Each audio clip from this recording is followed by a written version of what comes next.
Women have always had a big role on screen to play in horror, but women killers in horror show us a lot about how the idea of women as the faces of horror franchises and how women villains of horror have really evolved over time. This difference in characterization and change in views of women in horror is pretty big when looking at 1976's Carrie and 1999's The Rage, Carrie 2.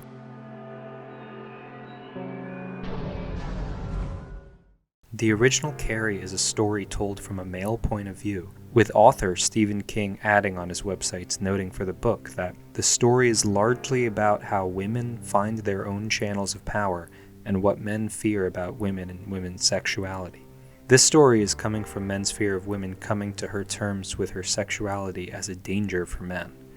But The Rage works as a tale about a girl getting revenge for men exploiting other girls for sex, as opposed to the original focusing more about Carrie herself coming to terms with her sexuality and using it. The Rage Carrie 2 was directed by Katt Shea in 1999.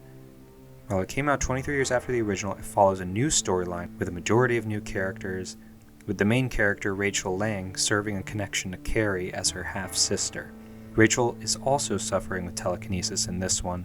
This is spurred by the suicide of Rachel's best friend after she was exploited by a group of classmates, instead of being about a fear of women. The Rage works as a tale about a girl getting revenge for men exploiting other girls for sex. Eric, the leader of a group of popular boys in this movie, and his friends exploited Lisa and drove her to suicide after committing statutory rape, and after tricking Rachel into a friendship just like how Carrie is tricked in the original, they all receive their comeuppance as Rachel kills all of them in a bloody spectacle. And in the end, Rachel still dies, but we get a final dream scene mirroring the end of Carrie, where Jessie, Rachel's love interest in the film, and Rachel are reunited after her untimely death saving Jessie, only for Jessie to wake up and realize it was a dream. He was never actually involved in the group of guys' assaults. He was still complicit in it, from not stopping any of them from doing anything. Though Rachel dies, Jesse has to live with the fact that his silence over what his friends were doing is what led to it. It reflects on how groups of men are so eager to shove their male counterparts' crimes and violence aside due to being embroiled in a culture of masculinity. All of this is thanks to Katt Shea, and as a director, she really came in and put a mark on the material. A lot of The Rage's commentary is derived from the Spur Posse's sexual crimes of 1993, and a gang competition to score points for sexual conquests, exactly with what the group of guys in The Rage do. Alexandra Heller-Nicholas has a fantastic article for Fangoria, Wild Women with Steak Knives, The Rage Carrie 2, that I highly recommend checking out for more context and the film's inspiration from this real-life case. The link is in the video description below, so go check that out. Sadly, it's still a relevant story almost 30 years after the Spur Posse case, and over 2 decades since The Rage's release. In The Rage, we see the district attorney covers up the statutory rape charges against Eric and the boys because the players' families have political influence, and since they don't want to, quote, ruin these boys' lives. The real villain of this story is the gang of men committing these violent acts. It's a huge change from the original story being about a girl finding her power to turn on her bullies, but one of a girl killing out of vengeance and seeking justice where the law doesn't do its job. It's a big indicator of the shift in the presentation of female characters in horror movies.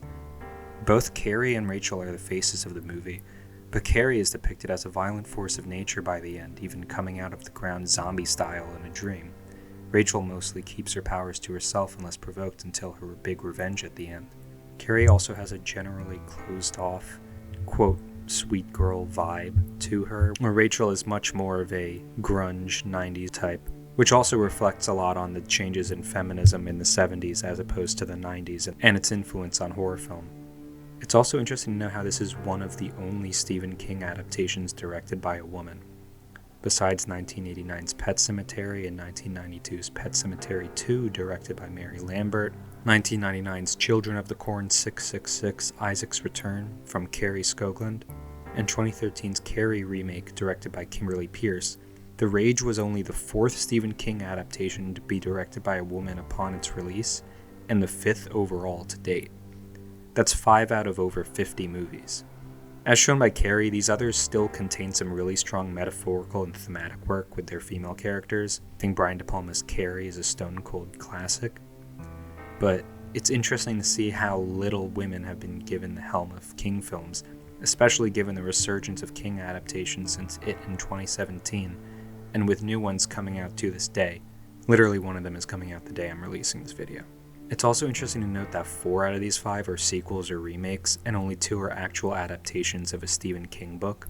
It works as a pretty strong reminder of the gender divides in directing right now, with women comprising of only 17% of directors on the top 250 grossing movies last year. After the Rage Carrie 2's release, we've seen more sympathetic female villains such as Jennifer Check among others making a big cultural shift in horror movies. I think Jennifer Check and Jennifer's Body are a really big one to bring up here too. Both Jennifer and Rachel are supernatural forces of nature that audiences can see as one born out of seeking revenge on the injustices of men. Both of these films also have developed a big cult following, but studios still see profit even if they don't represent behind the camera, and women villains are on the rise. Movies like The Nun and others have found financial success in making women lead villains. Women are the faces of a lot of these movies, not even just as villains, even as heroes. We've seen a massive shift in the representation of women in horror on screen. Horror fandom for a younger generation gets to focus on identification and escapism by seeing these films too. As it's seen today, you would not have horror without the contribution of women, and the major studios making them need to be working not just in front of the camera, but behind it as well. Carrie and The Rage, we can see how the shift in perspective from storytellers and who's actually telling these stories is important. Thank you everyone for watching. I hope you liked the video. I recorded this for my final project for my Women in Horror class at St. Joe's taught by Ashley Blackwell. And if you'd like to read more on the subject, I'd highly recommend you check out the Women in Horror Research Project on blogspot.com. Great work from a bunch of students in the class, as well as my write-up on women icons of modern horror, which was the linchpin for this video and my analysis of Carrie and Carrie 2's differences.